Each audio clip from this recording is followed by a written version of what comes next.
un jueves más de Reflexiones Católicas. Bienvenidos. Ya el Padre se encuentra con nosotros. Y bueno, este jueves tocaremos el tema cómo reconocer a Cristo en nosotros, que tiene relación con los temas que hemos estado viendo los últimos jueves. Sin más, le damos la bienvenida al Padre para iniciar, como siempre, primero encomendándonos a Dios. Padre, bienvenido. Buenas noches, hermanos. Buenas noches. Déjenme que termine de hacer estos arreglos técnicos. Vamos a empezar, como siempre, con una oración.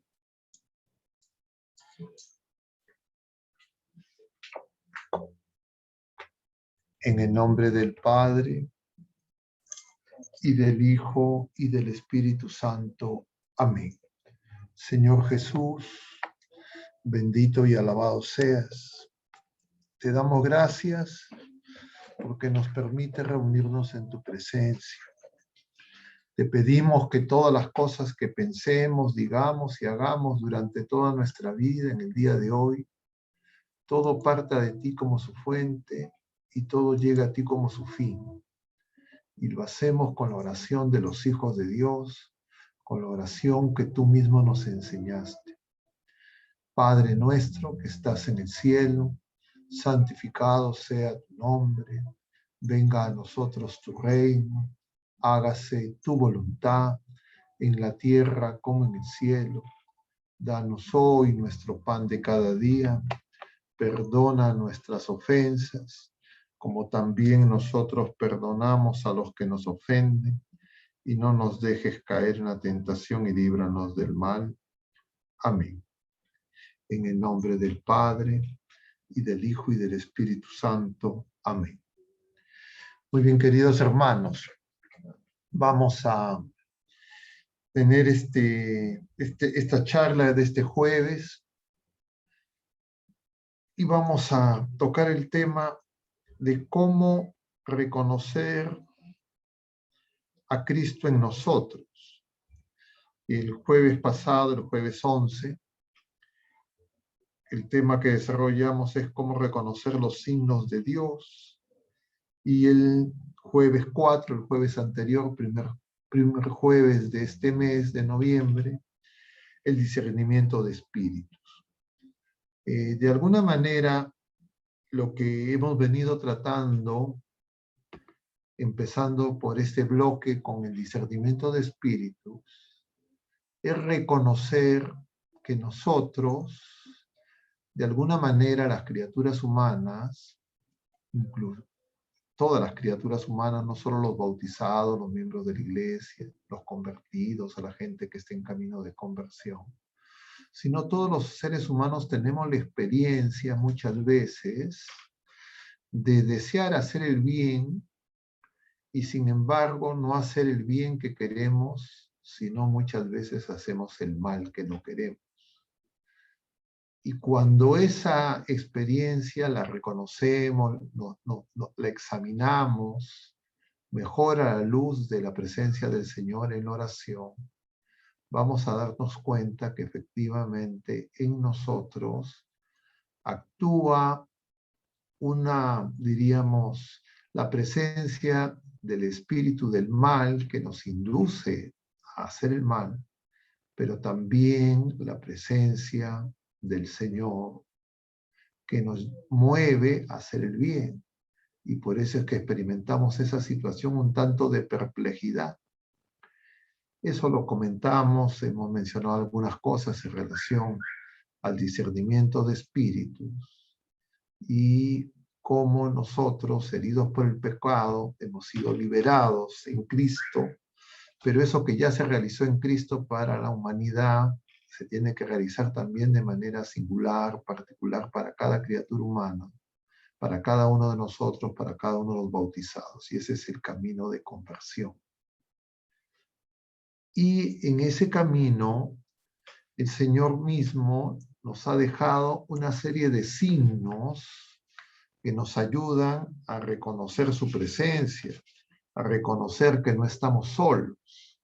Y en la plenitud de los tiempos, El signo por excelencia es Cristo mismo, el Verbo eterno, que nace de María Virgen, habita entre nosotros y Él pasa haciendo el bien, curando a los oprimidos por el mal.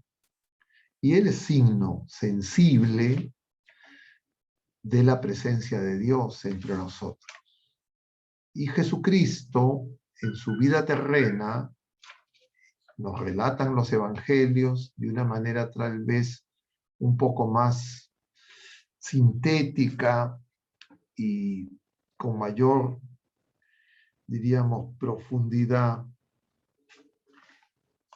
esta visión de San Juan, donde cuando se nos habla de los signos, se refiere a 7 grandes signos que relata el Evangelio según San Juan y que también mencionamos la semana pasada, y que esos signos son esos, diríamos, milagros. 7 son los que menciona Juan, y esos signos de la presencia de Dios, que es Cristo entre nosotros, los repito, los mencionábamos la semana pasada. El primero es el primer signo que se da a los 3 días, en el relato de San Juan. Al tercer día dice, se realizaba una boda en Caná de Galilea, y Jesús va a convertir el agua en vino, y Jesús de alguna manera se va a presentar como el Mesías esperado, porque sus discípulos, viendo este signo, van a creer en él. Y además, de alguna manera, ya nos va a manifestar esa nueva relación, esa relación que en Cristo Jesús se va a establecer, que es esa relación esponsal de Jesucristo con los bautizados, con la iglesia. Él es el esposo, la iglesia es la esposa. El segundo signo que se presenta en el Evangelio según San Juan es la curación del funcionario real. Es este funcionario real que va a pedir la curación, y el Señor realiza una curación, diríamos, a distancia, con su sola palabra. Y efectivamente esto es verificado por esta persona, y entonces Jesús nos muestra un signo que es su palabra. Su palabra es palabra de vida eterna. Por su palabra han sido hechas todas las cosas. Y entonces se nos está diciendo que una manera de nosotros reconocer la presencia del Señor es escuchando su palabra, guardando su palabra. El tercer signo es la curación del paralítico en la piscina de Betesda, y de alguna manera también se nos presenta a Jesús en esa misericordia por ese hombre que ya no podía llegar nunca, no llegaba, porque todos se adelantaban para obtener la curación. Y Betesda justamente significa casa de la misericordia. Y entonces Jesús se presenta en esa misericordia porque este hombre no le pide nada a Jesús. Jesús lo ve y Él es el que se acerca. Él sale a buscarlo y el bien es igual a nosotros. Entonces, esa presencia de Jesucristo en nosotros la experimentamos también. A veces no lo sabemos reconocer, pero va a haber algún momento donde el Señor se manifieste de una manera más plena, y especialmente va a ser cuando nosotros ya todas nuestras confianzas humanas, todos nuestros cálculos de solución, etcétera, se agoten, y entonces pongamos nuestra confianza, nuestra esperanza en el Señor. El cuarto signo que presenta Juan es el de la multiplicación de los panes. Jesucristo se presenta como el pan de vida, es un claro signo eucarístico. Él nos lleva en ese nuevo viático, en ese nuevo éxodo, ese nuevo maná que nos va a llevar a la patria celestial para que no quedemos a medio camino en ese éxodo de Jesucristo. El quinto signo es Jesús caminando sobre las aguas como Señor de la naturaleza, de todo lo creado, pero sabemos que el mar representa el mundo. Y entonces Jesús les va a decir a los apóstoles, yo soy. Lo mismo, los mismos términos que fueron la respuesta a Moisés ante la pregunta, cuando me digan quién te envía, y entonces el Señor que se le manifiesta de la zarza ardiente le va a decir, yo soy, te envía. Y Jesús les dice esas mismas palabras a los apóstoles en la barca, que están atemorizados porque creen que están viendo un fantasma. El sexto signo es la curación del ciego de nacimiento. Jesús lo cura con su saliva, con el barro, y lo va a mandar a que se lave en la piscina de Siloé. Y este ciego va a empezar a ver, poco a poco va a empezar a distinguir. Y ese ciego de alguna manera somos todos nosotros. Claro, los bautizados ya no somos ciegos de nacimiento, pero en el camino de la vida presente, en esta peregrinación, tenemos que poco a poco ir reconociendo al Señor. Y finalmente, el séptimo signo que presenta San Juan es, diríamos, Lázaro revive, sale del sepulcro y Jesús se presenta como la resurrección y la vida, es lo que le va a decir a Marta, yo soy la resurrección y la vida definitiva, la vida verdadera, esa vida nueva que todos ya hemos recibido desde el bautismo. Hoy vamos a dar un paso más. Ya no vamos a ver solamente cómo en nuestra experiencia cotidiana, en la experiencia humana, temporal, experimentamos el mal, a veces la frustración, el desánimo y el bien simultáneamente, sino ni siquiera cómo vemos los signos externos a nosotros de la presencia de Dios, en las curaciones, a veces que tal vez algunos de ustedes puedan haber experimentado en ustedes o en sus familiares, o esa alegría de escuchar algún pasaje y salir luego de haber escuchado y meditado alguna palabra del Señor, salir renovados, sino ahora vamos a tratar de tocar un tema que tiene que ver la presencia del Señor en nosotros.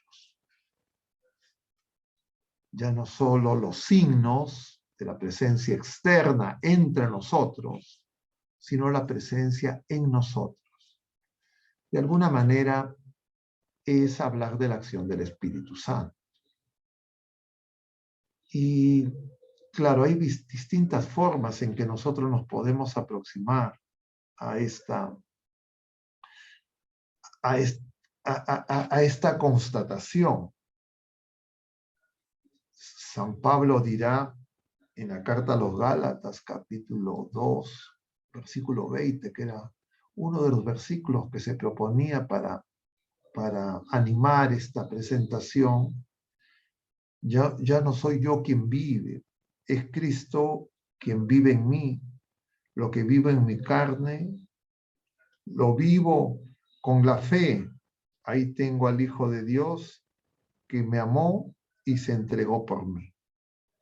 Esto nos dice San Pablo en la carta a los Gálatas, capítulo 2, 20.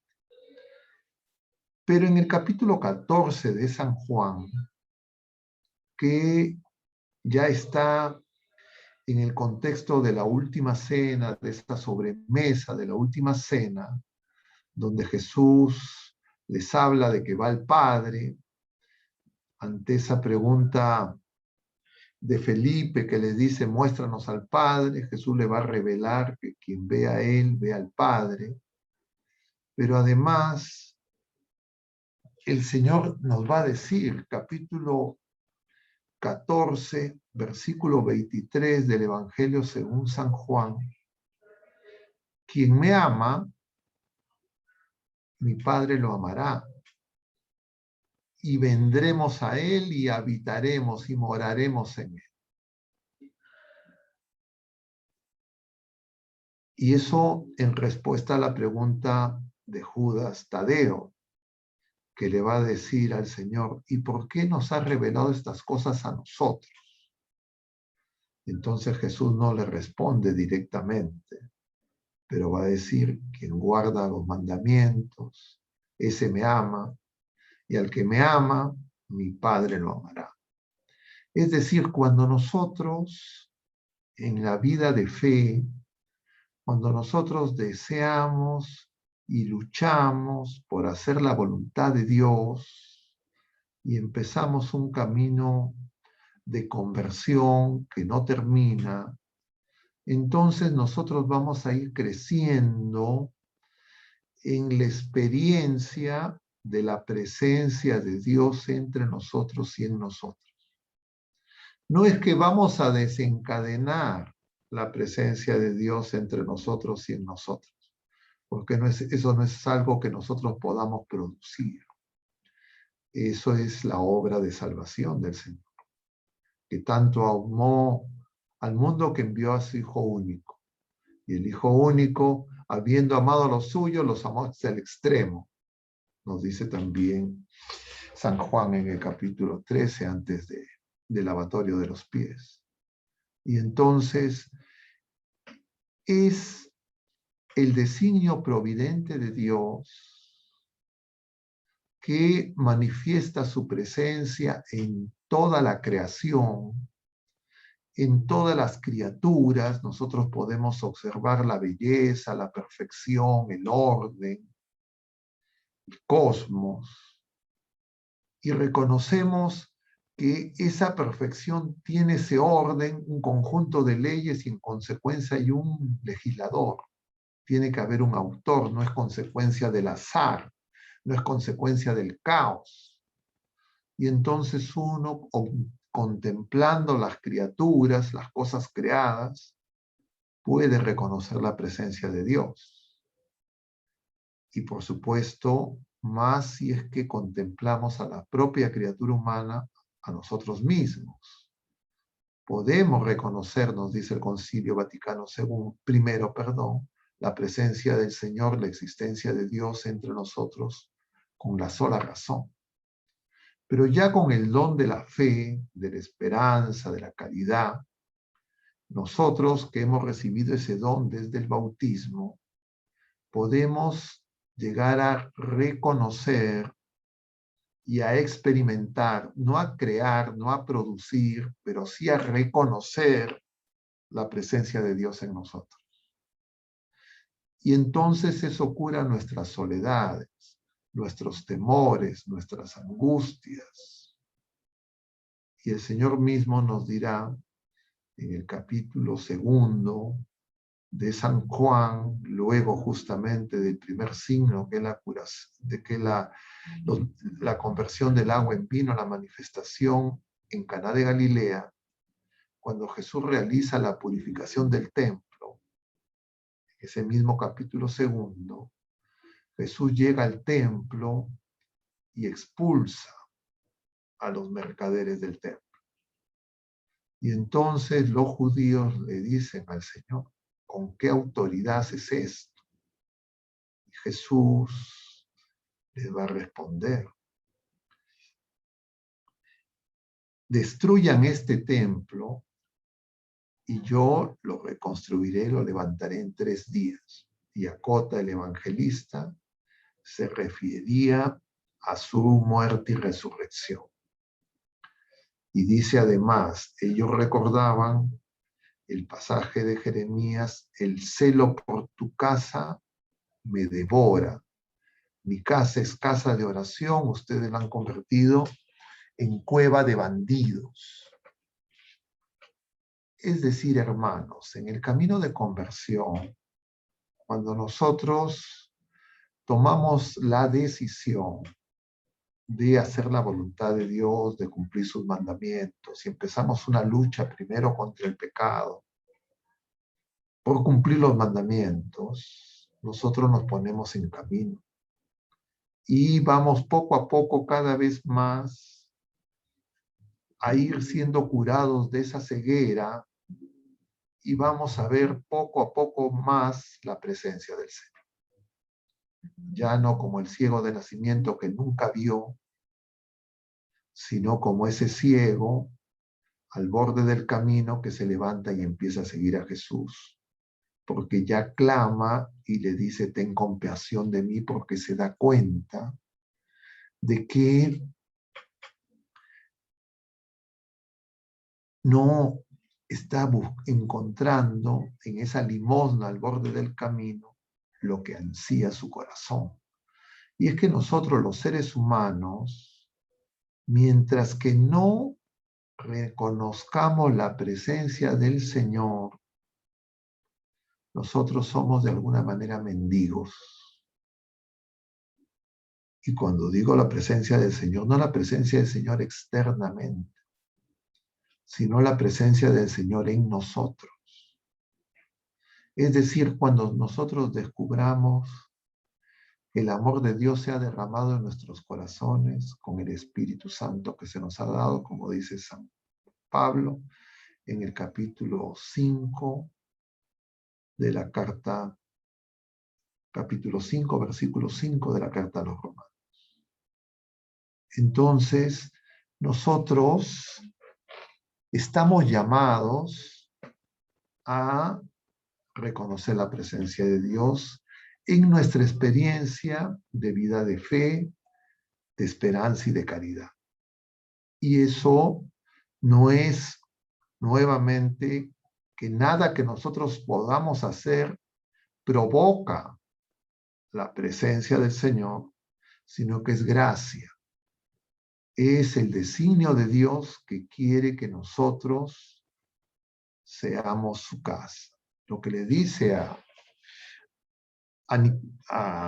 Zaqueo, que veíamos justamente a continuación de la curación del ciego. Ya el ciego es camino a Jericó.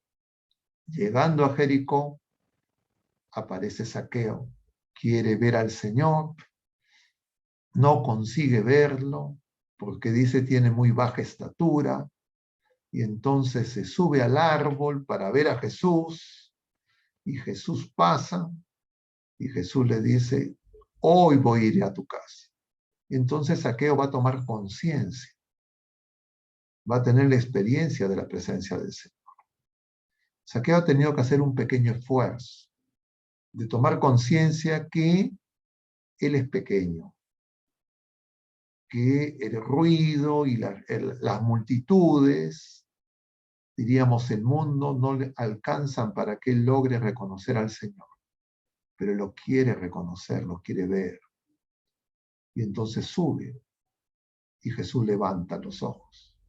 Se detiene, levanta los ojos y les dice, hoy me voy a alojar en tu casa. Nosotros ya hemos tenido a través de la acción de Dios que se nos comunica a través de los sacramentos, esos encuentros muchas veces, pero no significa que los tenemos conscientes siempre. Y puede ser que al cabo de los años de nuestra vida de fe, al cabo de los años de nuestra experiencia sacramental, al cabo de la rutina, del cansancio, incluso de nuestra vida de oración que se puede hacer rutinaria, incluso de la escucha y de la lectura y meditación de la palabra, de la lección divina, no necesariamente implican que nosotros vamos a tener la experiencia. Esa experiencia se va a presentar por acción sobrenatural. Nosotros no la provocamos y va a depender de nuestra rectitud de intención. Va a depender, diríamos, de la pureza de nuestro corazón.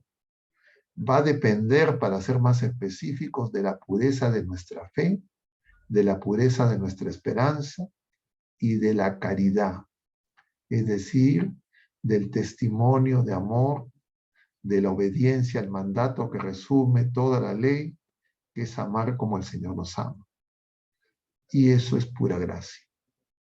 Y entonces nosotros empezamos a tener una nueva etapa de fe, porque ya independientemente de lo que ocurre externamente, inclusive de la experiencia de la cruz, del dolor, del sufrimiento, nosotros vamos a tener la experiencia certera de la presencia del Señor. Y esto es el don del Espíritu Santo, que no tenía el pueblo de la primera alianza, que no tuvieron los apóstoles hasta después de la ascensión del Señor y Pentecostés, y que nosotros ya hemos recibido, pero no siempre hemos experimentado. Y entonces nosotros tenemos que aprender a reconocer, diríamos, en ese discernimiento de espíritus, la presencia del Señor y saber que el Señor siempre está en nosotros. Cuando estamos en gracia, tomamos conciencia de su presencia con, diríamos, con mejor disposición, podemos reconocer. Claro, si no estamos en gracia, nos vamos a cegar. No vamos a reconocer la presencia del Señor. Nos va a parecer ausente. No es que no va a estar, no es que nos va a abandonar, sino que va a estar a la puerta, esperando a que nosotros abramos nuestro corazón. Va a estar a la puerta llamando. Y esto, de alguna manera, la presencia del Señor es una presencia trinitaria. Es el Padre, el Hijo y el Espíritu Santo. En esa comunión de amor en Cristo, en el Espíritu Santo, en este tiempo post-pascual, por la acción de la gracia santificante por el Espíritu Santo, que en los sacramentos nos comunica la vida sobrenatural, nosotros somos templo del Espíritu Santo, somos templo de Jesús, de la persona del Verbo, somos templo del Padre, porque las tres personas siempre están juntas. Y nosotros tenemos que aprender a reconocer su presencia. Y para eso tenemos que estar atentos, para poder tener esa experiencia, que no la podemos nosotros, diríamos, provocar y suscitar a nuestra voluntad, sino que es don del Señor que nos concede para que nosotros podamos crecer en la vida de hijos de Dios.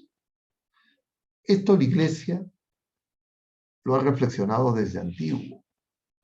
Está ya en San Juan, en San Pablo, como mencionábamos, y es a lo que la Iglesia llama la inhabitación, es decir, la presencia del alma en gracia reconocible de las tres personas de la Trinidad Santísima. Y que permiten que nuestra vida de fe, la caridad, el conocimiento, el amor de Dios, la oración, se renueven. Ya no sean una cosa, diríamos, forzada, externa, que tengo que cumplir porque mi grupo de oración me cita este día y esta hora, sino es algo que nosotros vamos a buscar y vamos a gustar, porque justamente el Espíritu Santo, en el don de sabiduría, nos va a hacer gustar, percibir sensorialmente.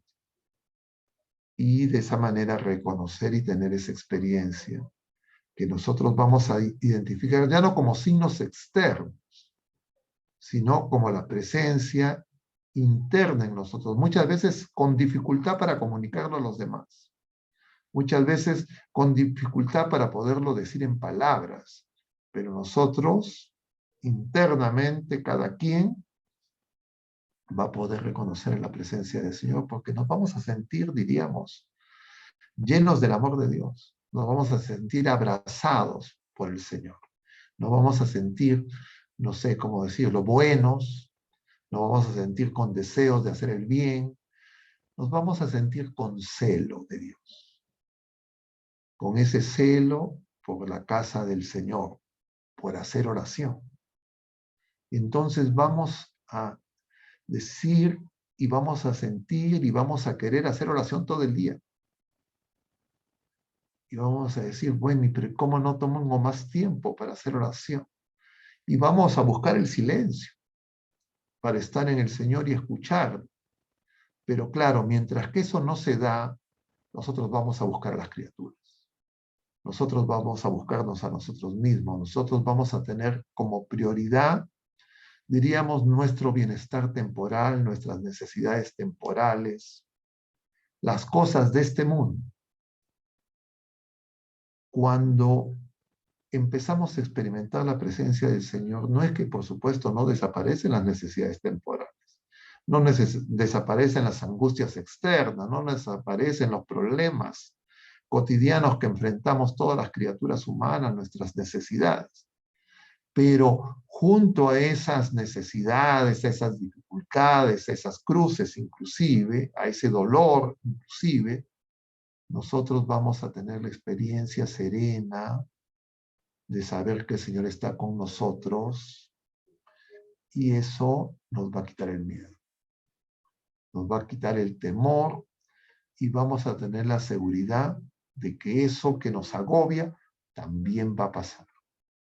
Y entonces vamos a empezar una vida de fe, diríamos, cualitativamente diferente. Y nuestro testimonio va a querer extenderse. Nuestra preocupación va a ser cómo hacer que más personas puedan compartir lo que nosotros estamos experimentando. ¿Cómo podemos nosotros ayudar y comunicar?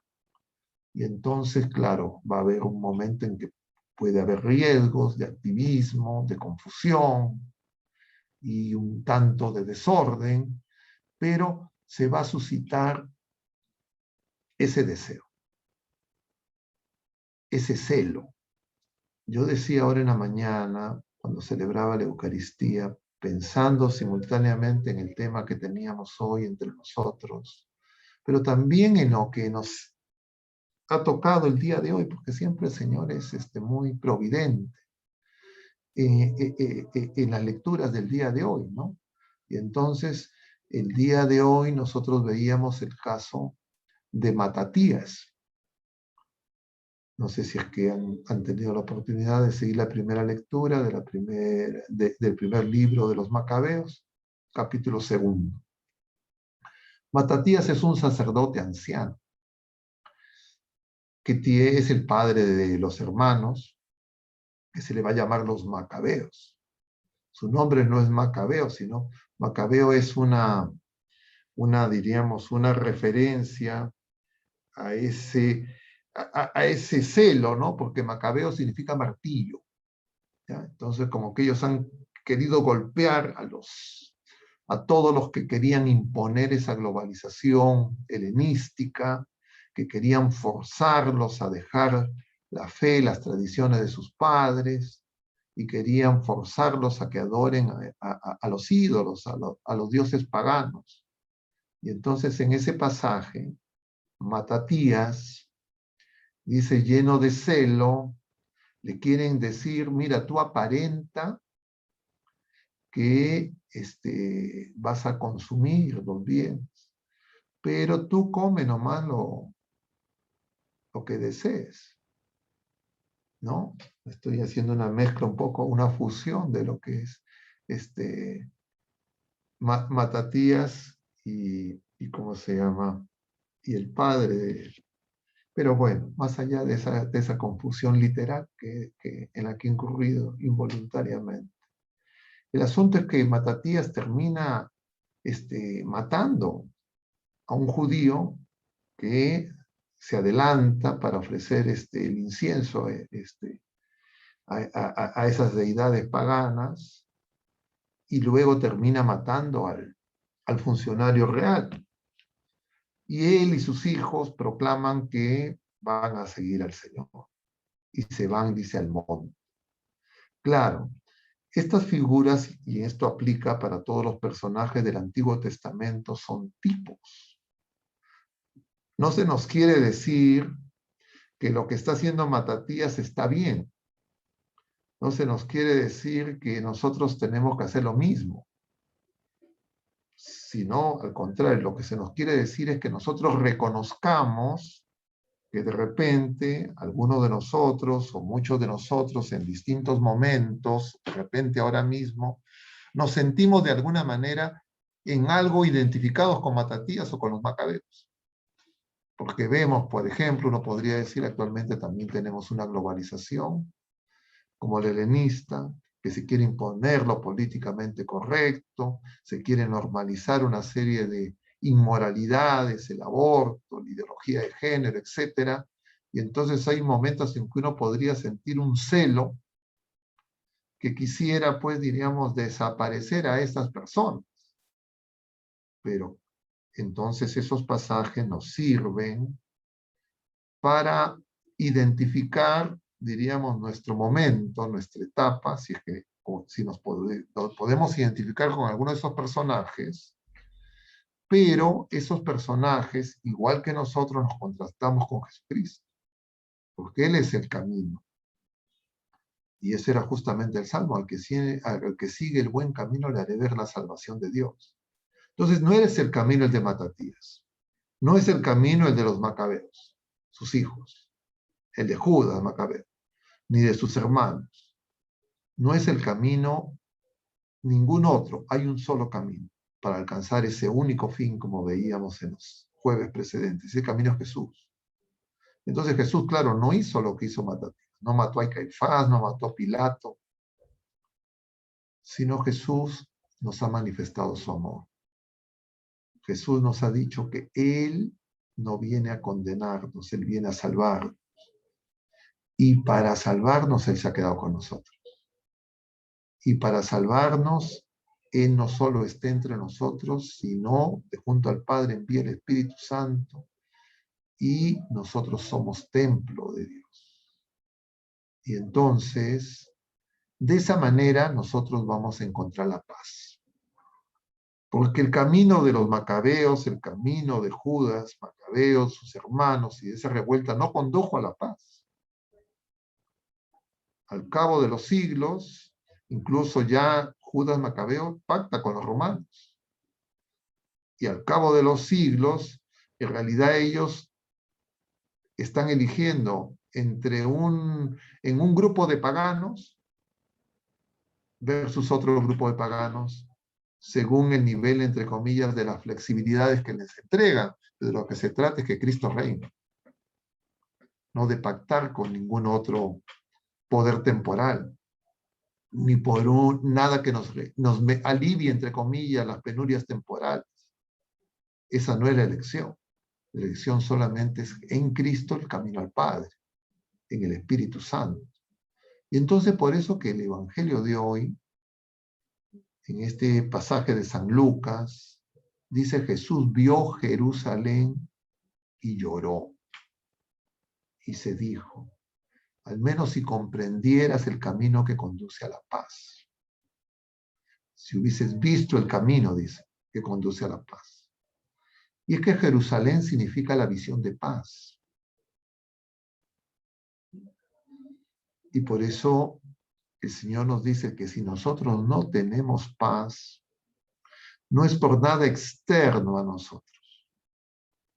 Si no tenemos paz es porque, en primer lugar, todavía no hemos decidido hacer y cumplir los mandamientos, guardar la palabra del Señor, amarlo de esa manera y que Él venga a nosotros, sino porque en realidad mantenemos la lucha entre nuestra voluntad y la voluntad de Dios.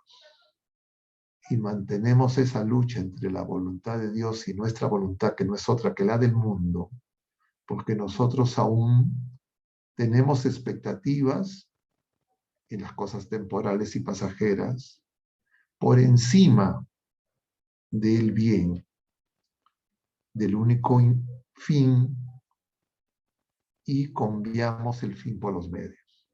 Y entonces por eso es que nosotros necesitamos en este camino de conversión experimentar y gustar la presencia del Señor en nosotros, para que así podamos realmente encontrar y gustar esa experiencia que nos permita vencer nuestros temores y de esa manera enfrentar mejor los combates, pero no para derrotar enemigos externos, sino reconocer que en nosotros todavía no le concedemos al Señor que Él sea el Rey.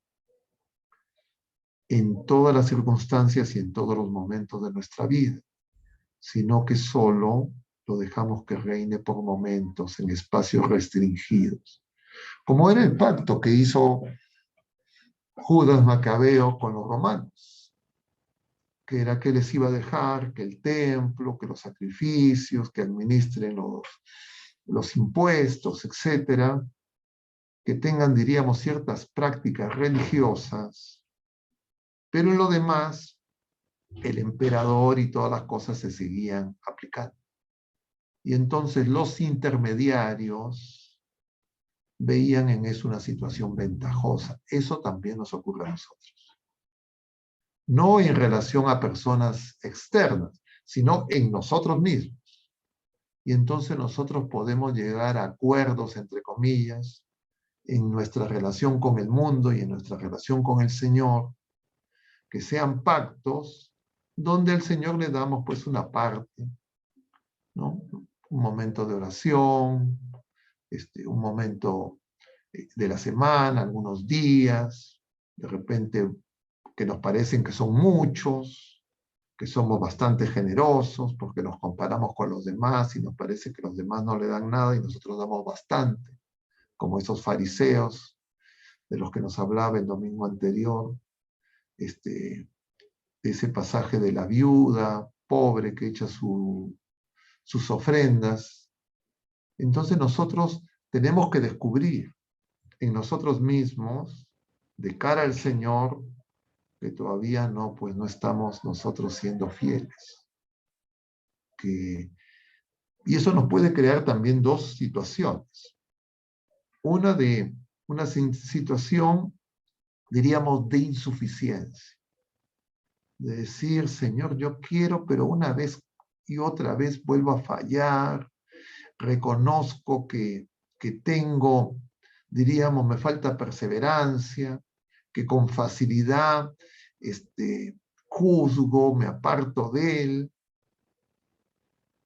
pero reconozco que tengo esa limitación y entonces clamo al Señor, como el ciego.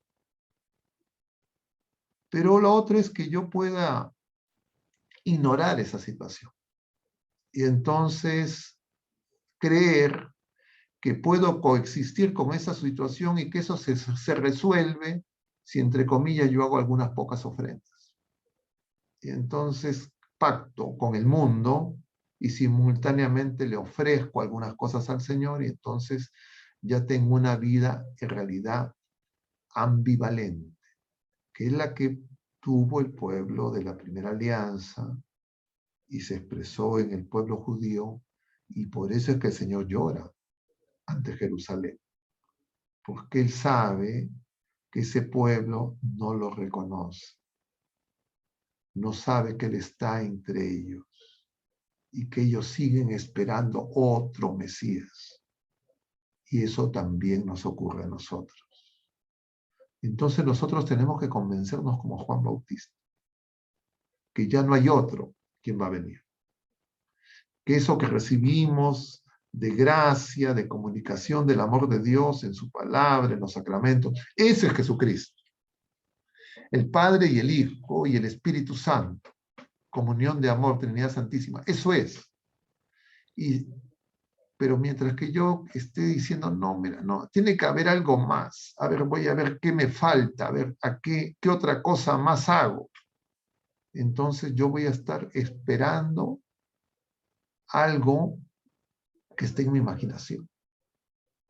Y entonces yo no voy a poder reconocer la presencia del Señor. Me va a parecer que es poco, me va a parecer que no puede ser el Mesías, no puede ser que el Señor esté en mí si yo todavía tengo estas insuficiencias, si yo todavía tengo estas ambivalencias. Entonces el problema no es mis insuficiencias, no son mis miserias, principalmente, sino es la desconfianza en el amor de Dios porque en realidad yo no lo amo. Y no lo amo porque en realidad no guardo su palabra y porque no estoy convencido que esas cosas no son algo que se me fuerce externamente, sino son para mi bien. Y entonces me callo, guardo silencios cómplices Y de vez en cuando tengo mis exabruptos, entre comillas, de ortodoxia, de rigurosidad y de pretender que los demás, entre comillas, son los que fallan y no soy yo. Y claro, en esas circunstancias, la presencia del Señor no la voy a poder reconocer con facilidad. La voy a reconocer con facilidad cuando yo decida efectivamente hacer su voluntad, cueste lo que cueste. Así no me convenga, así sea minoría, así la mayoría piense lo contrario, así tenga que ir en contra de todas las personas. Así las cosas aparentemente sigan mal, según mi criterio. Y entonces, de esa manera, yo le abro al Señor la puerta y voy a poder reconocer su presencia y eso me va a llenar de paz y de gozo, porque voy a estar ya en el camino de hacer su voluntad. Pero ese es don sobrenatural. No es algo que yo provoque, que yo pueda obtener en base a algún algoritmo de una serie de pasos y de acciones que hago, y si es que hago tales cosas, entonces obtengo tal resultado. Sino es obra del Señor y el Señor me va conduciendo en ese camino. Ese es el camino de Jesucristo. Ese es el camino que siguieron los apóstoles. Ese es el camino de la pedagogía divina. Pero yo puedo ser engañado si creo que hay otro camino diferente. Y que mi protagonismo o mis acciones van a acelerar el tiempo, la hora del Señor en mí. Y esa hora del Señor, el Señor la concede. Y cada uno de nosotros tenemos también una hora. Claro, habrá la hora definitiva, que será la hora en que nosotros nos toque la experiencia existencial de nosotros vivir la Pascua. Queridos hermanos, claro, este tema puede ser un tanto abstracto, si es que se comenta así simplemente, pero nosotros reconocemos esto que les comento, no porque yo no les estoy hablando de una teoría de mi parte, sino es lo que la Iglesia nos comunica a través de la experiencia principalmente de sus hijos predilectos, que son los santos. Y entonces esa fue la experiencia de San Agustín, por ejemplo. Decía, tarde te amé, hermosura tan antigua, te buscaba por fuera y tú estabas en mí, te buscaba en las criaturas. Tú eres lo más íntimo de mí. Pero también la tuvo Santa Teresa, la tuvo San Juan de la Cruz, la han tenido los santos. Y el Señor quiere que la tengamos todos nosotros. Y entonces, si es que el Señor nos da esos testigos, no es para que creamos que es algo que diríamos, era reservado y exclusivo para esas personas, hermanos nuestros, porque la llamada a la santidad es llamada universal. Sino lo que el Señor quiere es que nosotros reconozcamos más su acción en nosotros, sepamos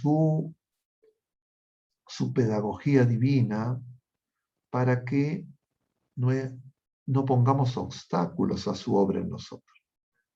Y claro, la primera línea de obstáculos siempre es el pecado, pero la segunda línea de obstáculos es nuestro activismo. Nuestra oración, que muchas veces es una oración que no escucha, porque la oración no es oración si no se escucha. Porque incluso cuando hacemos oración de petición, incluso cuando hacemos oración vocal, en todas las formas de oración que conozcamos, siempre la oración es escucha. Entonces, si nosotros creemos que hay alguna oración que no es escuchar al Señor, entonces no estamos haciendo oración. Incluso cuando pedimos. Uno dice, no, bueno, incluso cuando alabamos. Toda oración es primariamente escucha. Secundariamente es, diríamos, dar gracias al Señor.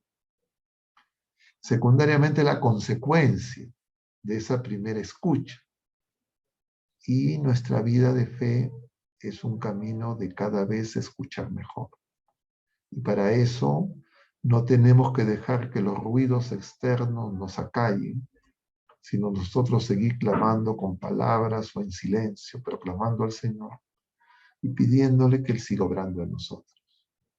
Y descubriremos que efectivamente nunca deja de obrar en nosotros y empezaremos a descubrir cómo Él está con nosotros, nos abraza y Él quiere que nosotros tomemos conciencia, tengamos la experiencia de ese abrazo.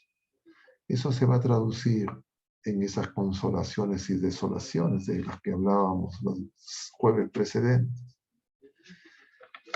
pero sobre todo en esa paz que nos da el desear y por lo menos en algunos momentos encontrar que su voluntad y nuestra voluntad son la misma voluntad. Y que cada vez que reconocemos que nos estamos desviando, decimos inmediatamente corregir. Y no va a haber cosa que nos duela más es que no hacer la voluntad de Dios. Yo, queridos hermanos, me voy a detener acá para poder tener un espacio de diálogo y tal vez recoger algunas preguntas que ustedes puedan haber formulado. Gracias, no sé, Natalie está moderando, no sé si es que hay algún comentario, pregunta. Sí, padre, hemos recibido unas preguntas por vía Zoom y también por WhatsApp. La primera que hemos recibido nos dice: Padre, si la gracia del Espíritu Santo depende de la fe, esperanza y caridad que tengamos y de la rectitud de nuestras intenciones, ¿cómo se puede explicar que Dios también derrame gracias sobre personas muy alejadas de Él o incluso ateas? Nosotros sabemos que el Señor tiene, diríamos, la manera ordinaria de actuar, ¿ya? Pero lo que nosotros sabemos es que el Señor manifiesta su presencia en toda la creación, incluso en los seres irracionales e inanimados. Cosmos, decíamos, por ejemplo, no tienen alma.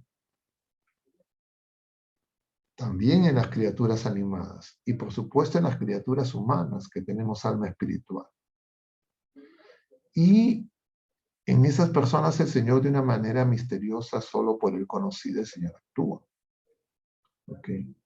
En los que hemos recibido los sacramentos, el sacramento del bautismo, el Señor tiene, diríamos, en nosotros una relación más, como podríamos utilizar un término, diríamos, más ordinaria en el sentido de más predecible, más objetiva, más reconocible.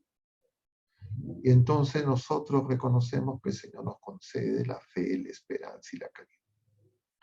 Pero esa fe y esperanza y caridad que nosotros recibimos en el bautismo, la recibimos, pero pequeña, como grano de mostaza. Pero esa fe que hemos recibido, pequeña, la hemos recibido en una comunidad que es la iglesia. La iglesia local, la iglesia parroquial, la comunidad eclesial, en el seno de la iglesia doméstica, que es nuestra familia, porque si es que somos llevados a bautizar de niños, son nuestros padres y nuestros padrinos que nos llevan. Entonces es en la fe de ellos que nosotros recibimos esas virtudes teologales, esos dones infusos de la fe, la esperanza y la caridad, que tienen que crecer. Y en algún momento nosotros tenemos que dar un testimonio ya no solo de una fe, nosotros creemos en la comunidad familiar, eclesial, en la que hemos venido a la existencia, sino nosotros tenemos que hacer una confesión personal. Yo creo. Eso se debe de producir cuando uno empieza a tener el uso de razón. Lo que ocurre al presente es que ya las comunidades, diríamos, familiares, que es la comunidad más inmediata, muchas veces no tiene esa fe tan clara. Entonces, muchas veces los padres, los padrinos, los familiares, ya tienen una fe un tanto, diríamos, tibia, más intelectual, no tienen esa experiencia de ese celo por el amor a Dios, y entonces están involucradas y comprometidas en pactos con el mundo y buscan una relación instrumental con Dios para que el Señor les ayude a obtener sus objetivos temporales. Entonces, claro, ese testimonio que nosotros tenemos en la familia es un testimonio que no nos ayuda a crecer en la fe. Pero igual el testimonio que tenemos en el mundo, que cada vez está más apartado de Dios, tampoco nos estimula a crecer en la fe. Entonces, tenemos niños y jóvenes que van creciendo en edad y van recibiendo los sacramentos, pero ya no tienen ese mismo testimonio eclesial. Y entonces muchas veces rápidamente esos jóvenes pueden creer que no tienen fe. Pueden creer que su fe no es algo importante. Es más, pueden creer que la fe les estorba.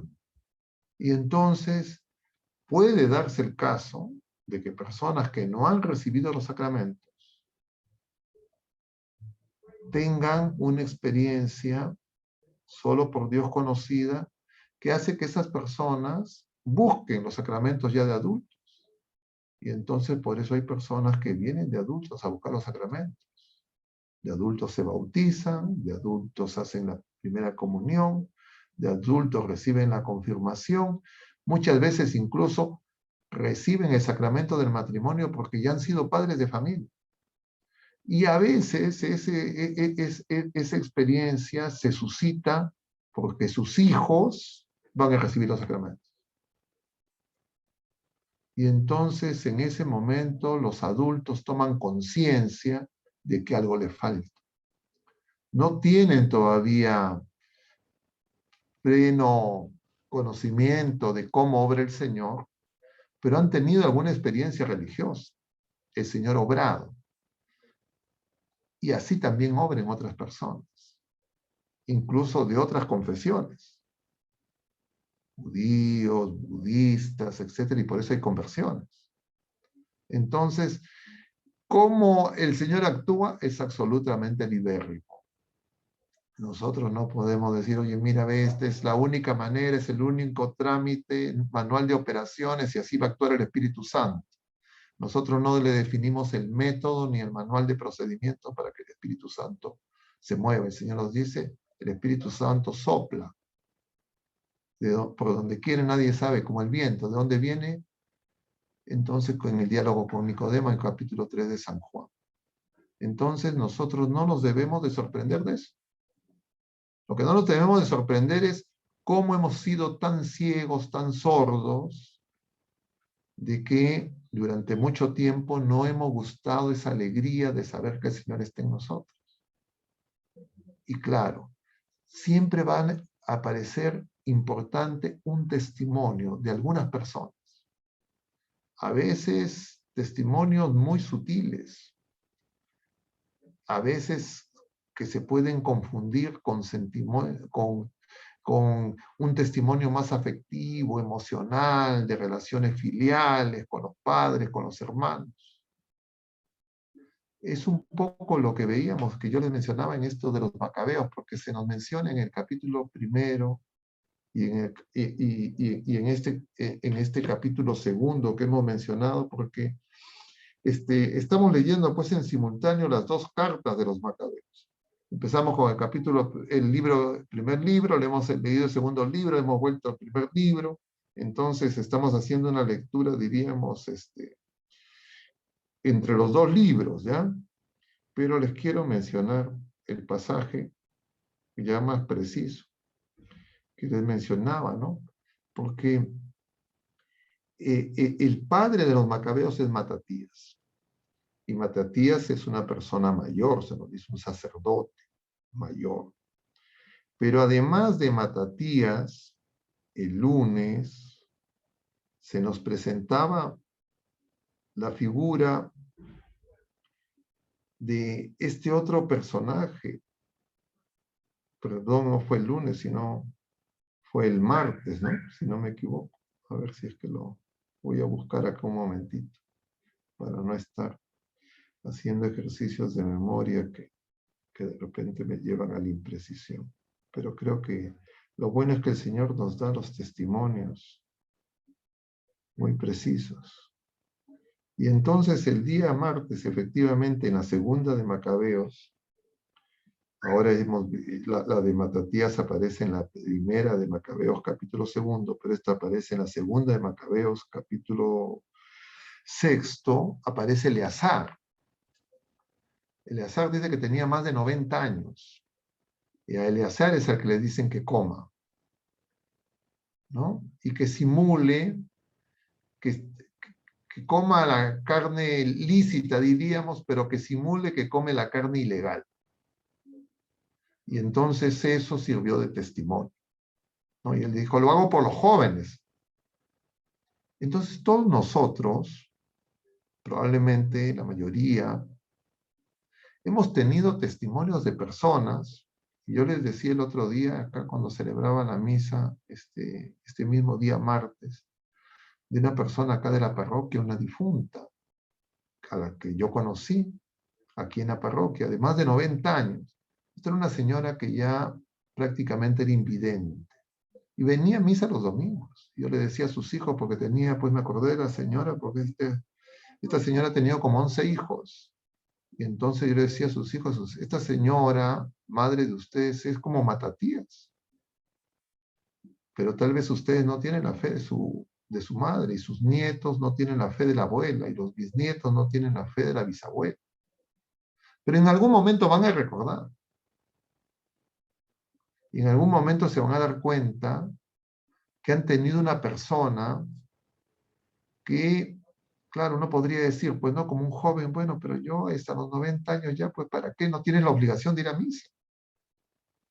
Esta persona falleció hace un mes a los 95 años. Y hasta hace pocos meses iba a misa. No tenía obligación a misa, la iglesia ya no la obliga. Y era prácticamente invidente y venía, comulgaba y recibía la Eucaristía. Entonces, nosotros tenemos testimonio y hemos recibido testimonio de personas, pero lo que nos falta es crecer en nuestra experiencia personal.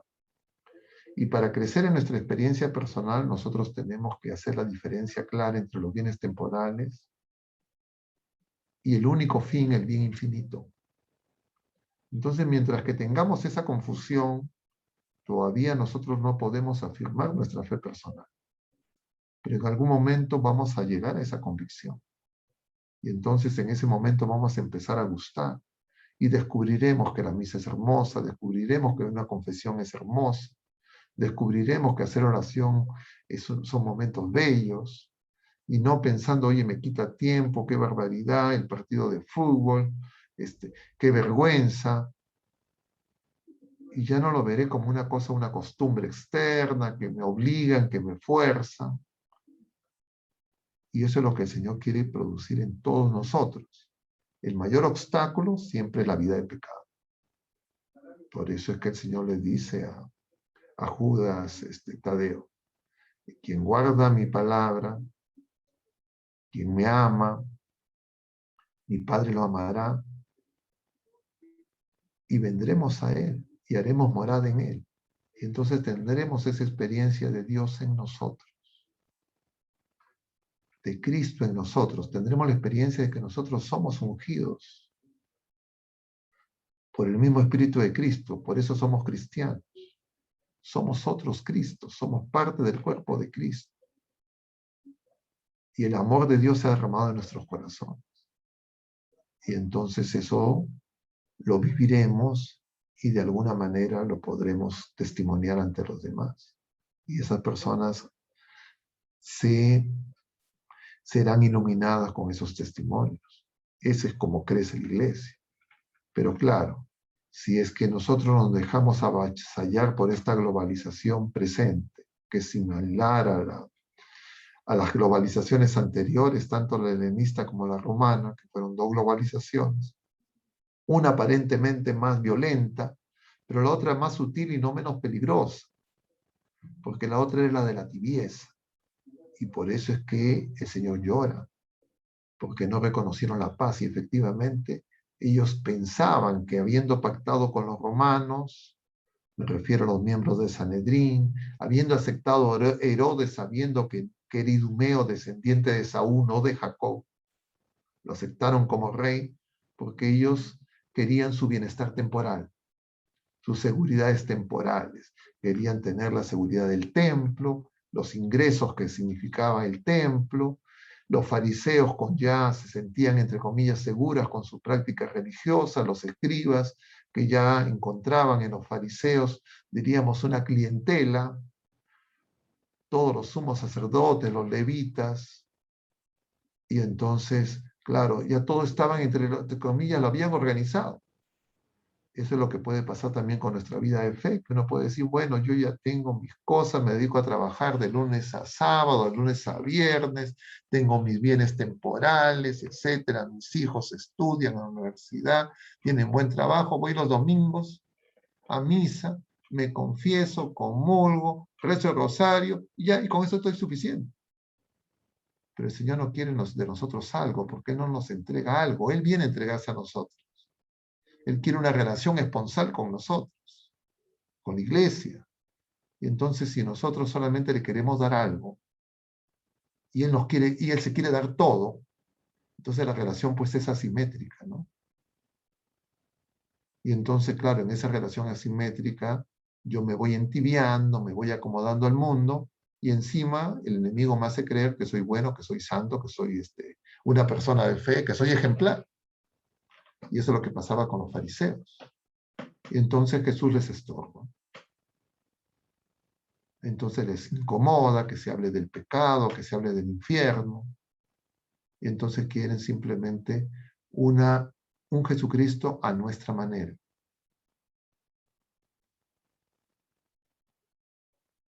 Cómo yo venzo y me mantengo vigilante si reconozco que el Señor está en mí.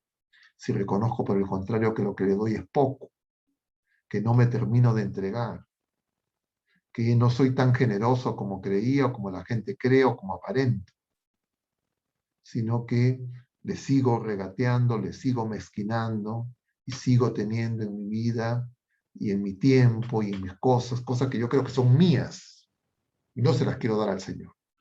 Y solamente le doy en realidad lo que me sobra. Entonces, conforme pasan el tiempo, la experiencia de vida, uno poco a poco tiene que irse dando cuenta. Pero finalmente, si es que las personas en el endurecimiento de su corazón no quieren darse cuenta, dicen no y quieren tener la comodidad de su fe a su manera, en el momento supremo, que es cuando vivan existencialmente la Pascua, experimenten la cruz de Cristo, su pasión, y experimenten esa antesala en el momento supremo de la muerte, entonces en ese momento vendrá el momento definitivo. Porque hasta antes no van a tener paz. Hasta antes van a estar inquietos y van a buscar la paz en las criaturas, en los pactos con el mundo, no en la voluntad de Dios. Y eso es justamente lo que diferencia la vida de fe de una conversión continua del que ya cree que está en el cielo y cree que simplemente es una cuestión de tiempo y de esperar. Y no es consciente porque no está abierto a descubrir los frutos que el Señor está pidiendo de nosotros. Que se nos presentaba además esta semana también con esa parábola de las onzas de oro, ¿no? Que no se refiere a cosas que nos diferencian, porque en este caso de esa parábola a todos se le da lo mismo. Hay otros paralelos en los sinópticos donde se le da los talentos distintos, a uno más, a otros menos. Entonces ahí no se refiere a cosas que nos diferencian, a talentos distintos, capacidades humanas, sino a lo que hemos recibido todos por igual. Y eso que hemos recibido todos por igual es la vida natural y esos dones sobrenaturales que el Señor nos ha dado y nos comunica a través de los sacramentos. Pero que si yo no hago crecer, entonces se queda, se frustra y no logro crecer como hijo de Dios.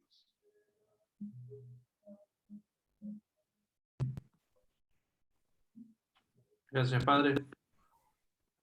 Por aquí tenemos varias preguntas. Le hago una pregunta de Ana Luisa. Dice, Padre, ¿cómo llegar a hacer una oración verdadera que le agrade a Dios? Escuchaba en un retiro sobre San Francisco, el cual oraba en sus inicios, lloraba, pero luego era un quedarse callado, solo contemplando la fuente del amor. ¿Cómo reconozco cuál es la voluntad de Dios? A ver, son varias cosas a la vez, ¿ya? Yo no sé si es que, a ver, la oración es un don de Dios, ¿ya? Igual, nosotros tendemos siempre todo diríamos, queremos nuestro manual de procedimiento, ¿no? Y entonces creemos que en la vida espiritual nosotros somos los que tenemos la dirección. Y entonces nosotros ordenamos al Espíritu Santo y si hago tal cosa, el Espíritu Santo hace tal otra. Como si fuera una relación objeto, estímulo, respuesta. O sea, no es así. Nosotros somos la criatura, el Señor es Dios. Entonces nosotros lo que tenemos, lo importante en la oración que nos enseña la Iglesia, es que nosotros tenemos que tener un tiempo que sea solo para Dios. Ese tiempo en que nosotros nos ponemos en presencia del Señor es la oración. ¿Qué ocurre en ese tiempo? ¿Qué digo? ¿Qué tengo que decir? ¿Voy a preparar un discurso? Etcétera, etcétera. Eso no es lo más importante. Lo más importante es que yo sepa, estoy en presencia del Señor. Señor, esto es tuyo. Yo en este momento soy totalmente tuyo. Me entrego totalmente a ti. Estoy a tu disposición. Y entonces el Señor me va a mover. En algunos casos para que diga algunas palabras, en otros casos para que escuche, en cada persona de manera diferente, pero siempre, porque así hemos aprendido todos, siempre va a empezar pues con una oración vocal, ¿no? Diríamos en el nombre del Padre, del Hijo, del Espíritu Santo, un Padre Nuestro, una Ave María, una invocación al Espíritu Santo. Algunas personas se ponen a rezar el rosario.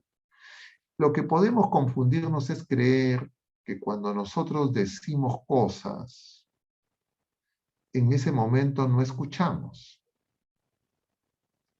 Eso es lo que para nosotros puede resultar confuso. Cuando nosotros decimos cosas al Señor, esas cosas que les decimos al Señor, en realidad las suscita el Señor para que nosotros nos escuchemos a nosotros mismos y tomemos más conciencia de lo que decimos.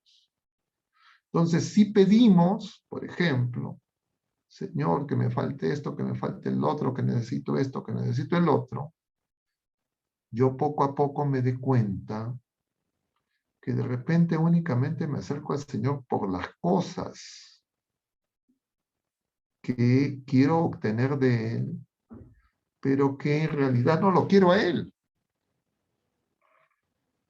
Y que el problema que tengo es que no tengo una buena relación con Él porque yo en realidad no amo a la gente.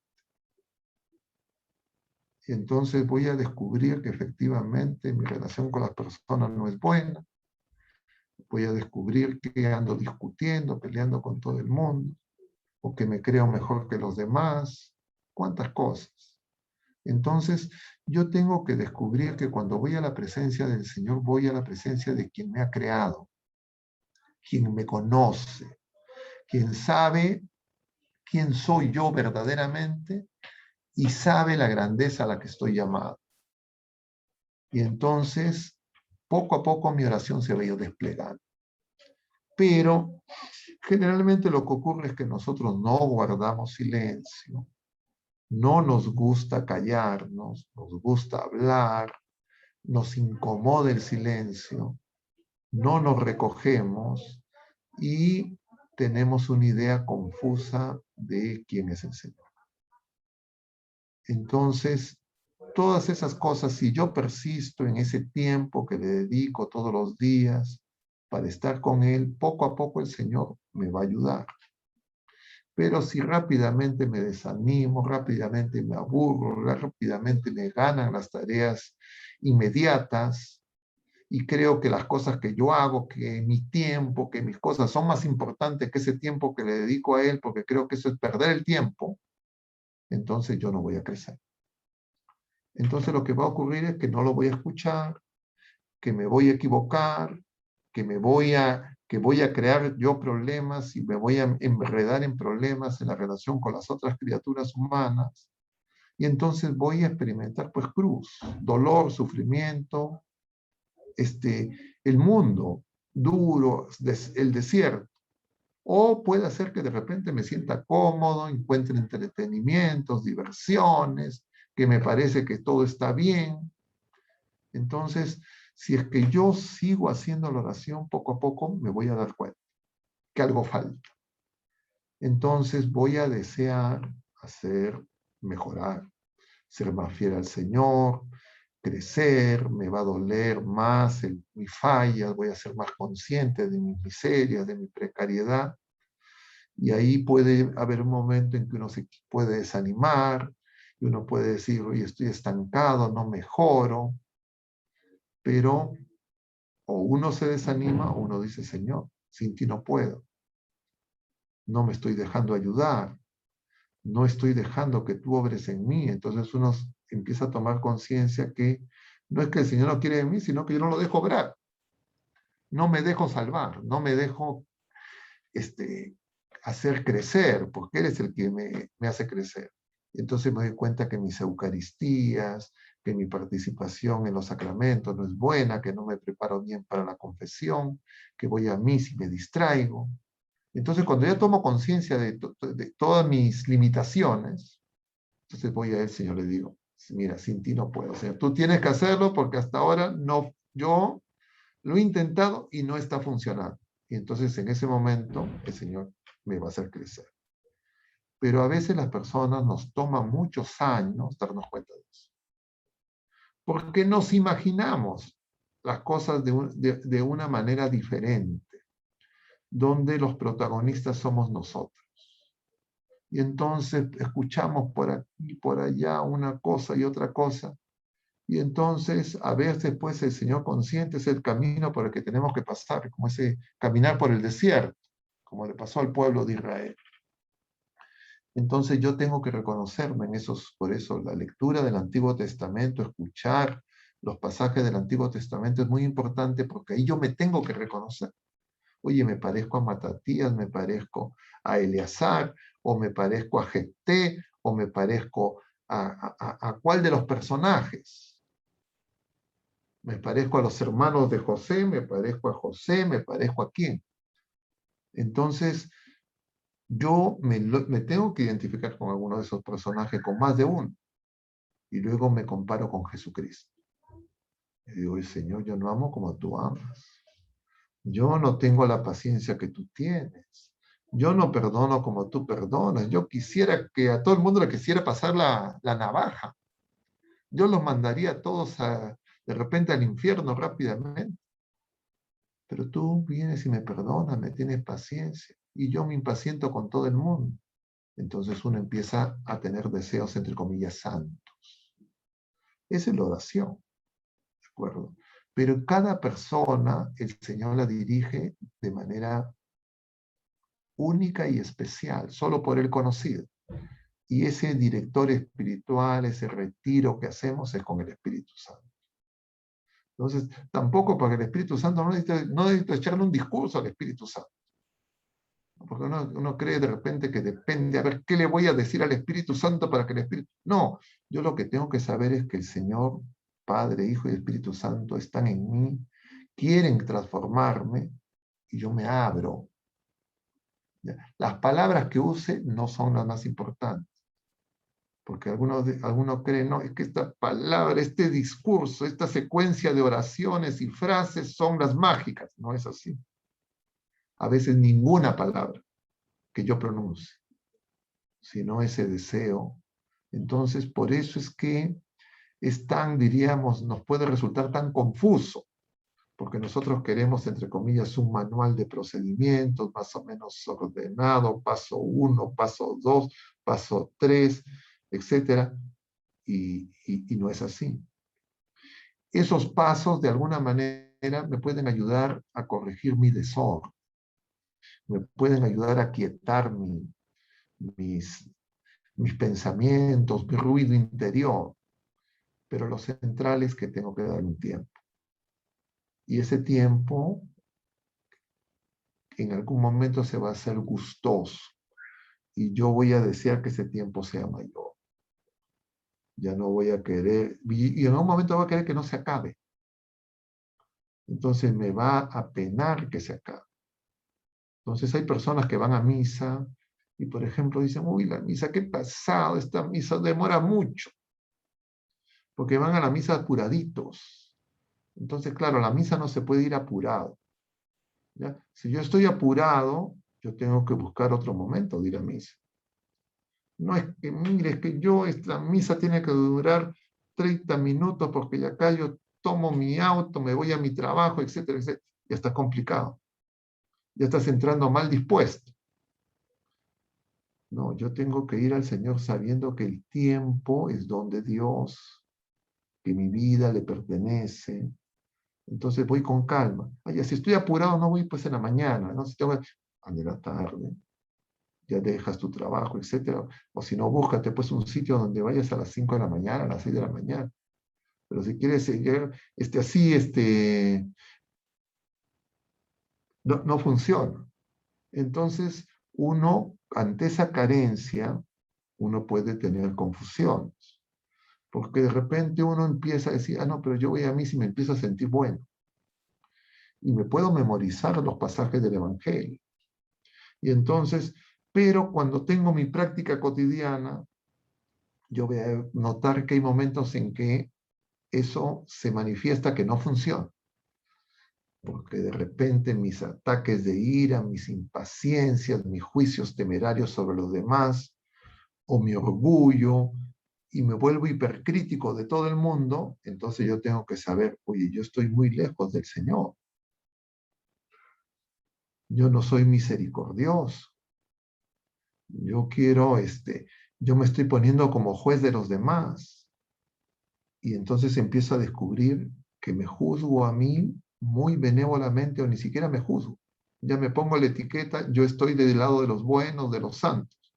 Entonces, ese proceso en cada persona es diferente, depende de uno cómo empiece, pero lo tenemos que vivir. Entonces, ese camino es de oración. Y en algún momento, todo mi día tiene que ser oración.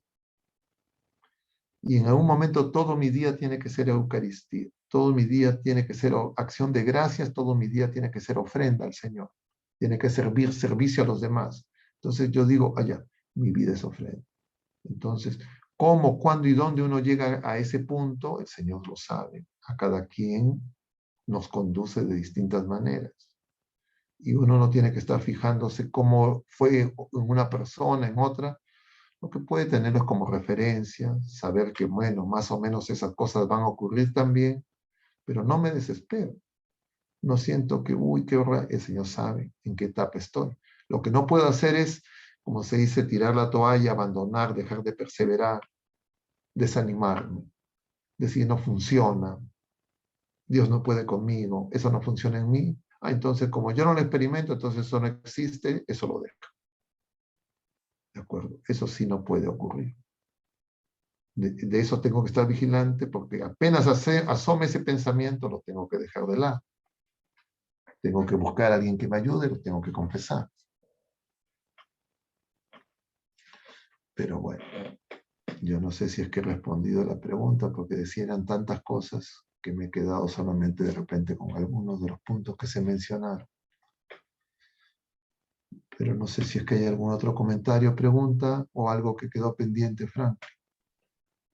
No, padre, hay varias preguntas. Creo que Nati va con la siguiente. Pero Sí, padre.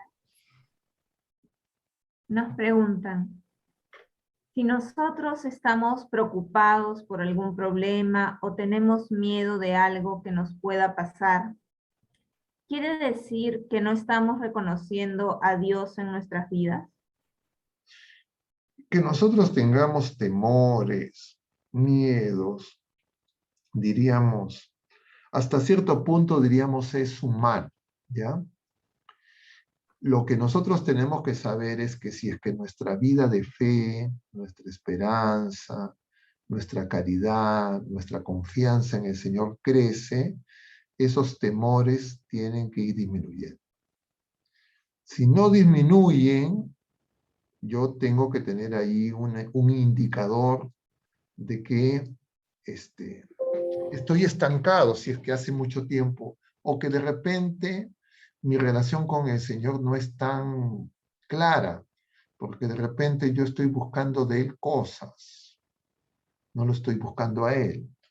Entonces, inicialmente uno busca al Señor por las cosas del Señor. Esa es la primera búsqueda, ¿ya? Pero luego uno tiene que pasar esa otra etapa de decir, más que las cosas, lo que yo quiero es a Él.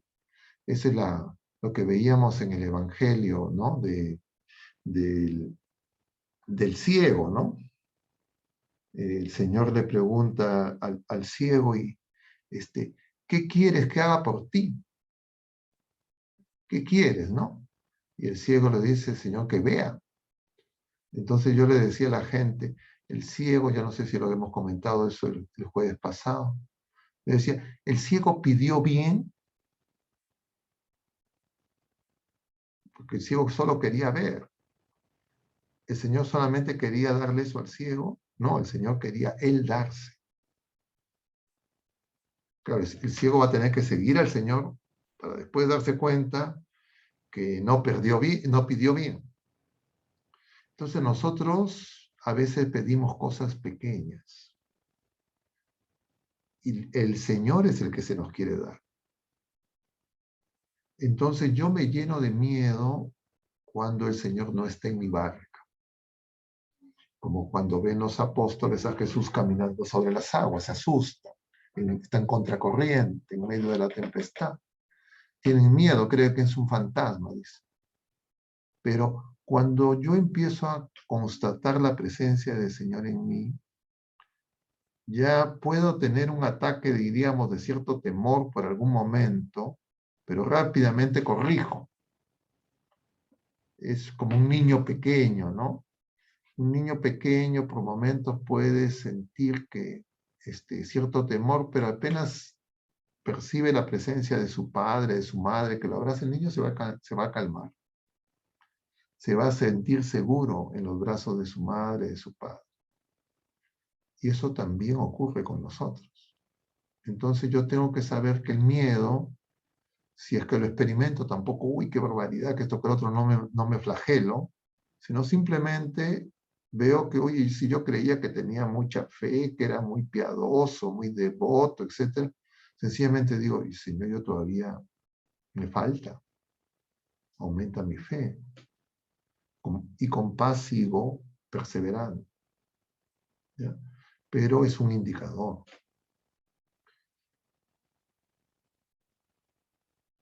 Puedo sentir, el mismo Jesús en Getsemaní experimenta esa angustia de muerte. Pero inmediatamente el Señor dice, no se haga mi voluntad. Aparta de mí este cáliz, pero no se haga mi voluntad, sino la tuya, Padre. Entonces nosotros también confiamos en la voluntad del Señor. Entendemos que nuestros miedos son porque justamente no vemos las cosas como son, porque tenemos una idea de cómo tienen que ser las cosas y a veces nos parece que nuestro plan, nuestro deseo no se cumple y podemos creer que nosotros tenemos la mejor mirada, diríamos. Y no, pues no estamos ciegos, tenemos que poco a poco ir cada vez viendo mejor. Pero no es que uno diga, uy, tengo miedo, no, simplemente ya sé mejor, ya sé bien en qué punto estoy. No, no tengo miedo, pues no significa tampoco necesariamente que yo sea una persona, diríamos, de mucha fe, de mucha madurez espiritual. No tengo miedo de repente porque soy un irresponsable, un temerario, ¿no? O sea, depende de cada persona, ¿ya? Entonces, en términos genéricos, esas ideas, pero depende caso por caso, porque cada uno de nosotros somos diferentes. Gracias, padre. Una última pregunta para ir cerrando por hoy.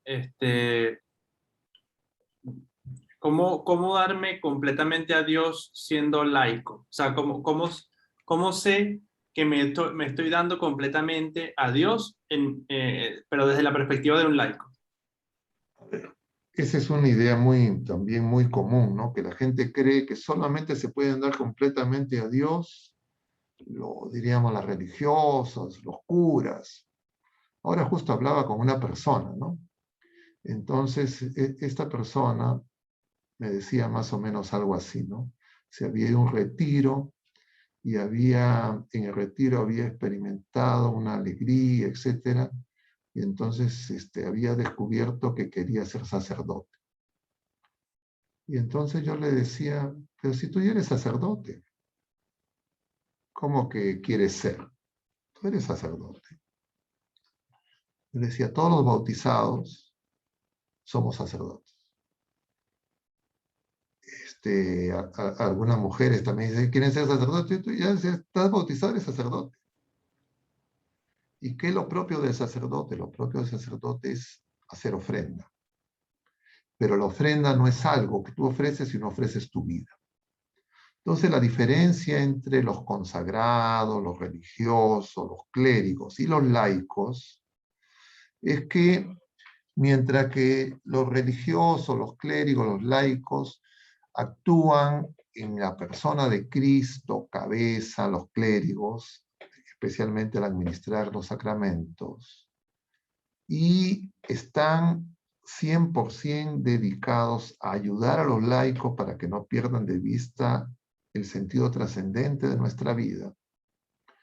Los laicos tienen que aprender que todas las cosas que hacen, todas las 24 horas de sus vidas, en su consagración matrimonial si son casados, o en la vida de solteros como laicos, si es que son solteros, tienen que vivir haciendo de su vida una ofrenda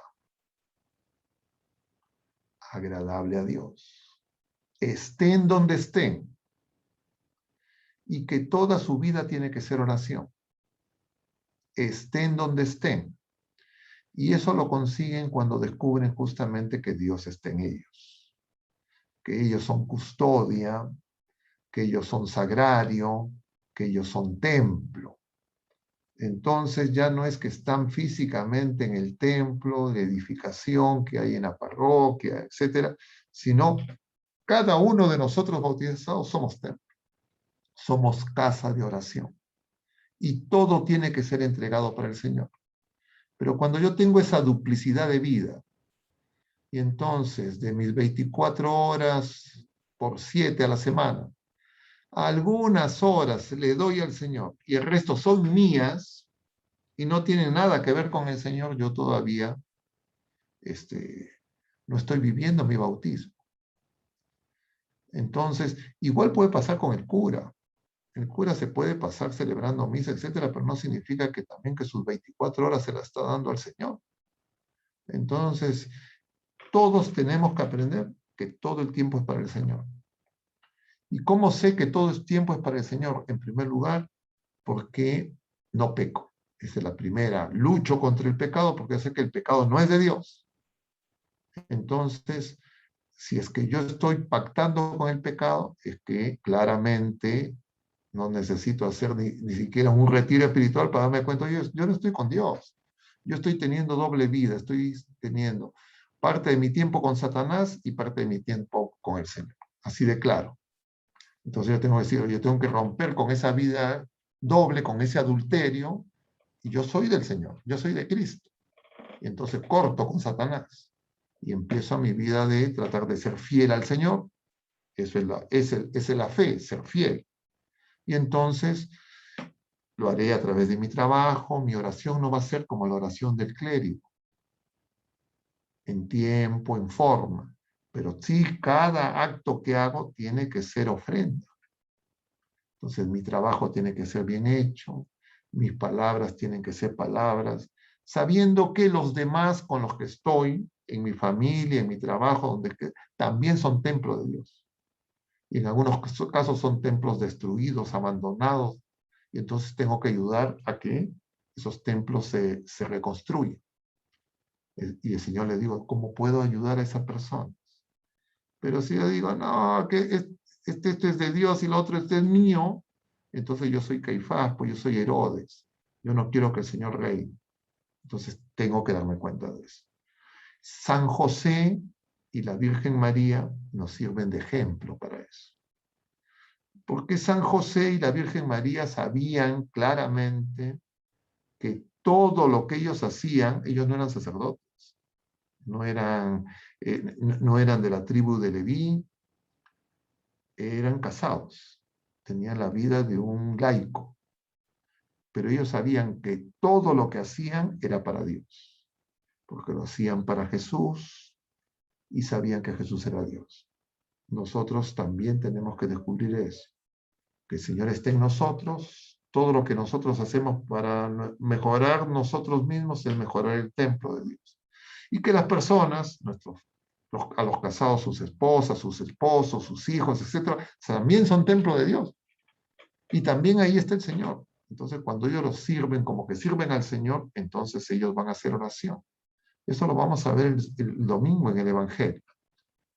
En el capítulo 25 de San Mateo, el Señor va a decir, al final va a separar las cabras y las ovejas. Y le va a decir a unos, vengan a mí benditos de mi Padre, aléjense de mí malditos, porque tuve hambre, tuve sed, estuve enfermo, estuve preso, estuve desnudo, y me atendieron. Y le pregunto, ¿y cuándo lo hicimos? El Señor dice, cuando lo hicieron con estos pequeños. Entonces, descubrir que el Señor está en mí, no es para decir, uy, qué suerte, yo estoy en mí, soy un privilegiado. No, está en todos los bautizados. Y en los no bautizados, criaturas que todavía no son hijos de Dios, está presente como también está en todas las criaturas, incluso las criaturas no personales. Pero en las criaturas personales que tenemos alma espiritual, está presente de una manera más patente. Entonces yo descubro la presencia del Señor entre nosotros y en nosotros. Y entonces, como la samaritana, voy a comprender lo que el Señor le dice. ¿Dónde hay que adorar? En espíritu y en verdad, es decir, en todas partes. No sé si con eso se aclara esa pregunta, que es muy recurrente. Y bueno, entonces yo le decía a ese joven, ¿no? Le decía, pero tú ya eres cura. No, bueno, no le decía, tú eres cura, tú ya eres sacerdote. Y no, pero y yo me se refería, pues por supuesto, al sacerdocio ministerial. Yo decía, pero también los casados tienen que ejercer el sacerdocio, como casados. ¿Cuál es la diferencia? Claro, el clérigo no tiene que procrear a la vida natural. El casado está llamado a procrear a la vida natural, pero puede hacer que no reciba el don de tener la paternidad biológica, la paternidad natural, pero no significa que su vida no tiene que ser fecunda. Entonces, nosotros tal vez tenemos ese sesgo de creer, como en algún momento la iglesia también así lo pensaba, ¿no? Que la santidad era propio de los religiosos, de los que seguían los consejos evangélicos. No, los laicos también lo tienen que vivir. Eso es lo que nos enseña el Concilio Vaticano II, que es lo que está en la revelación. Todos estamos llamados a la santidad. Entonces, los laicos tienen que vivir las cosas temporales como medios. El engaño que pueden tener es creer que se convierten en fines. Entonces, cuando mi trabajo, cuando mis estudios, cuando el dinero, cuando cualquier criatura está antes que Dios, incluso yo mismo, entonces, claro, yo estoy ahí en incapacidad todavía necesito esa conversión. Entonces yo les decía, el matrimonio y el sacramento del orden o los consejos evangélicos, la vida religiosa, no son fines, son medios. El único fin es el Padre. Incluso la vida terrena de Jesucristo es medio, es camino. Yo no me puedo quedar a mitad de camino, tengo que llegar a la patria celestial. Entonces eso yo lo tengo que tener muy presente. Claro, es a veces más difícil que los laicos descubran eso, porque los laicos tienen la idea o reciben una mala enseñanza de creer que tienen dos fines, pues dos vidas, ¿no? ¿No? Y es igual ahí para los laicos y para los clérigos, no es diferente. No sé si con eso ayuda un poco a esa pregunta. Sí, padre, muchas gracias. Nati. Muchas gracias, Padre. Con esa pregunta hemos terminado por hoy, este jueves de Reflexiones Católicas. Le agradecemos y, bueno, le agradecemos también a todos los que se han unido. Lamentamos si alguna pregunta no la hemos podido trasladar por cuestiones de tiempo. Y los invitamos el próximo jueves, como cada jueves, a seguir participando desde las 7, poco antes de las 7 ya se pueden conectar para unirnos en oración e irnos preparando para la charla. Padre, nos despedimos con su oración. Sí, claro que sí. Simplemente recordar que este domingo es el último domingo del tiempo ordinario. Celebramos la solemnidad de Cristo Rey. Y de alguna manera el reinado de Jesucristo en nosotros resume todo lo que hemos dicho. Es decir, que Él sea Rey, que Él sea Señor, que Él sea el Kyrios, es que su voluntad, que la voluntad del Padre es la que tiene que regir la vida de todos nosotros y de todas las criaturas humanas. Vamos a encomendarnos a nuestra Madre Santísima, que vivió como nadie esa verdad. Dios te salve María, llena eres de gracia, el Señor es contigo.